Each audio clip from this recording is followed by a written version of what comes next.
Presento a esta mesa rápidamente y saludo ahora mismo a Agustín Laje. Agustín, buenas noches, gracias por atendernos. Sabemos que es muy tarde en Madrid y te quería hacer la primera pregunta directa. Vos reconocés que los crímenes de los militares fueron crímenes de horror, pero ¿equiparás el terrorismo de Estado con las acciones de la guerrilla y los violentos como el ERP, la FAP, la FARC o Montoneros? A ver, Luis, gracias por la invitación. Bueno, por supuesto que las Fuerzas Armadas, al ser parte del Estado argentino, tienen una responsabilidad mayor a la hora de respetar las leyes que organizaciones criminales armadas, que fueron a su vez entrenadas por otro Estado, que fue el Estado cubano, que las cobijó, las financió, las formó, les dio apoyo logístico y luego las envió a la Argentina para que atentaran contra la población, tanto militar como policial como civil. En el video está clarísimo que no hay un intento de reivindicar ni el golpe militar, ni negar los desaparecidos, ni reivindicar la represión ilegal, ni nada por el estilo. Esos son falacias de hombre de paja que se han esgrimido en algunos medios y algunos opinólogos en redes sociales simplemente para tratar de engañar al público sobre el contenido del video. En el contenido del video calificamos como horror los métodos de represión ilegal, siempre recordando además que comenzaron antes del 24 de marzo del 76.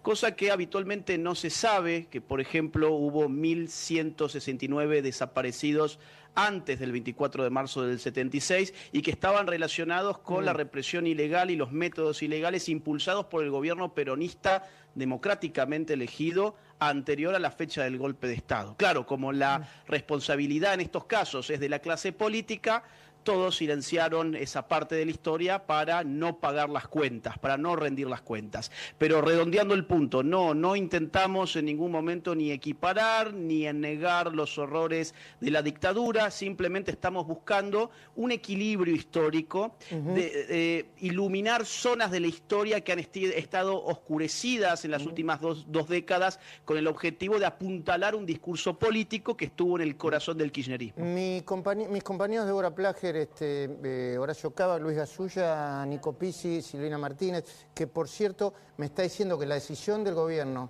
de considerar delito de lesa humanidad, por ejemplo, el hecho que involucró a la hija de Capitán Viola y el Capitán Viola, es muy posible que tenga como impacto la reapertura de la causa, pero no sé si la producción lo tiene. ¿Tenés el corte, Ernesto Tenenbaum? Hablando de lo que acaba de presentar Agustín Laje en el documental. Bueno, hablando del presidente Milei y de Agustín Laje. Ponelo, por favor. No es tanto Laje, que es un personaje, qué sé yo, la ultraderecha lo considera un filósofo, es un agitador con algunos elementos de un poquito más nivel que otros agitadores, pero no muchos, es decir, en general repite 4 ideas y son 4 ideas en un debate fácilmente rebatibles.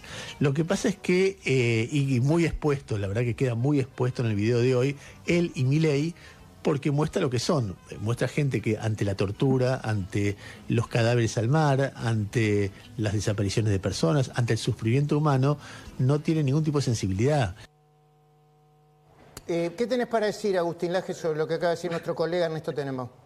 Bueno, a ver, varias cosas. En primer lugar, es un hipócrita porque a mí me ha llamado varias veces en conversaciones privadas para reconocer el valor intelectual de lo que yo hacía y para distinguirme, por ejemplo, de lo que él llamaba los influencers libertarios o los youtubers libertarios, reconociendo que en mi producción bibliográfica, que él decía haber hojeado por lo menos, encontraba un valor intelectual que ahora frente a su público niega.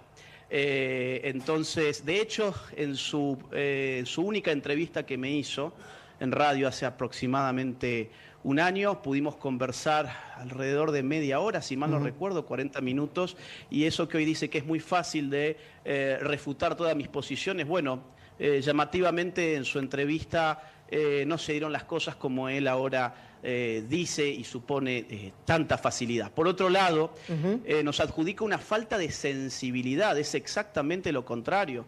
Nosotros tenemos tanta sensibilidad por las víctimas que nos esforzamos por dar a conocer una cantidad inmensa de víctimas que no han sido reconocidas jamás por el Estado y que las generaciones que no han vivido los años 70, como quien les está hablando en este momento, merecemos conocer porque merecemos tener una historia completa. Entonces, ¿qué más te voy a decir? Es un mentiroso, en sus comunicaciones privadas me decía una cosa completamente distinta. Es más, me había dicho que había visto conferencias mías, para que te des una idea. Bueno, nada, es para la gente que lo sigue, lo debe arrojar de esa manera, pero no tiene mayor interés en realidad. Horacio Cabac, dale. Agustín, hay mucha gente que dice, ¿por qué no se puede terminar de cerrar esta historia? Tenemos que estar permanentemente revisando la historia, hablando de lo que pasó hace 50 años, digamos. ¿Cuál es tu posición con respecto a por qué este es el momento de sí hablar de este tema? Bueno, porque lo que ocurre es que los años 70 fueron instrumentalizados políticamente desde los mismos orígenes del kirchnerismo, que asumía Néstor con un escaso 22-23% luego de que Menem se bajara de la segunda vuelta y necesitaba un relato épico para construir su proyecto político. Así se explica, por ejemplo, la alianza con los organismos de los derechos humanos, a los cuales nunca les había llevado el más mínimo apunte en interés. Empiezan a construir un relato distorsionado sobre los años 70, se montan hasta tal punto en ese relato que su juventud lleva el nombre de la Cámpora, en referencia a Héctor Cámpora, el fugaz presidente elegido por Perón, duró apenas 49 días y se dedicó a liberar a los terroristas que habían sido juzgados por la Cámara Federal, se dedicó además a desarmar al Estado frente a las agresiones terroristas y después fue echado fue echado por el jefe máximo del movimiento, cuando volvió Perón. Entonces, bajo la... A ver... cuando vos tenés 20 años que te han distorsionado la historia, lo que corresponde no es reabrir heridas, sino completar la historia.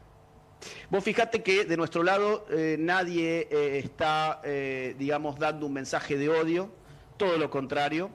Lo que estamos intentando es reconocer, por supuesto, algo que ya se ha reconocido, que son los horrores de la dictadura, pero queremos además reconocer a víctimas que han sido silenciadas, ninguneadas, marginadas, ocultadas durante todo este tiempo. Eso es completar la historia y eso es necesario. No implica instrumentalizarlas políticamente. No se ha hecho eso el día de hoy, ¿de acuerdo?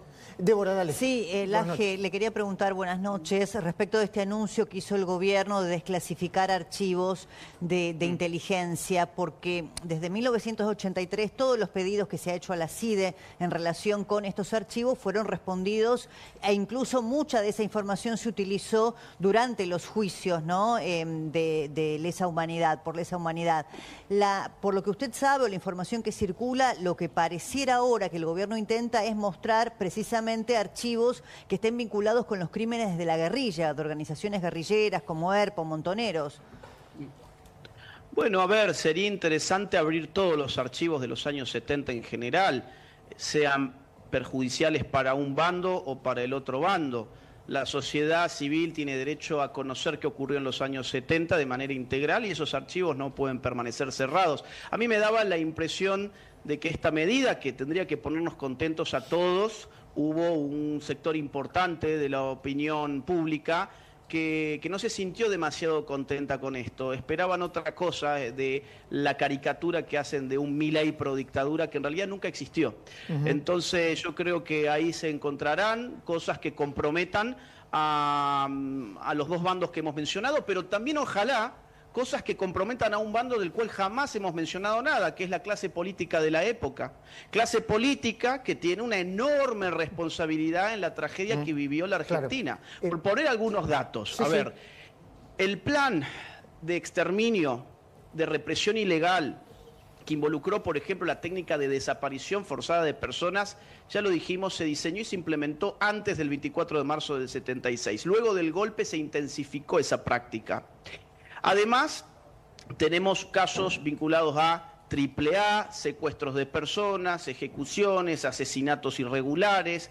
Todo eso ha sido responsabilidad en gran medida de el gobierno democrático que obró entre el 73 y marzo del 76, del cual jamás se ha hablado nada, jamás se ha realmente, puesto sobre la mesa cuáles son las responsabilidades. Incluso esto es tan contrario al sentido común que, por ejemplo, había tanto consenso en la clase política en favor del golpe militar que el mismísimo Partido Comunista, el 25 de marzo del 76, saludaba a Videla con mucho entusiasmo. El Partido Socialista ponía embajadores en el gobierno de Videla. Los radicales, y la ¿no? Unión Cívica Radical, llenó de intendentes el país durante el gobierno de Videla. Entonces, que ahora la clase política se haga la horrorizada y no esté dispuesta a hacer un mea culpa, es parte de dos reduccionismos históricos. Uno llamado teoría de los dos demonios y otro, peor aún, llamado teoría del demonio único.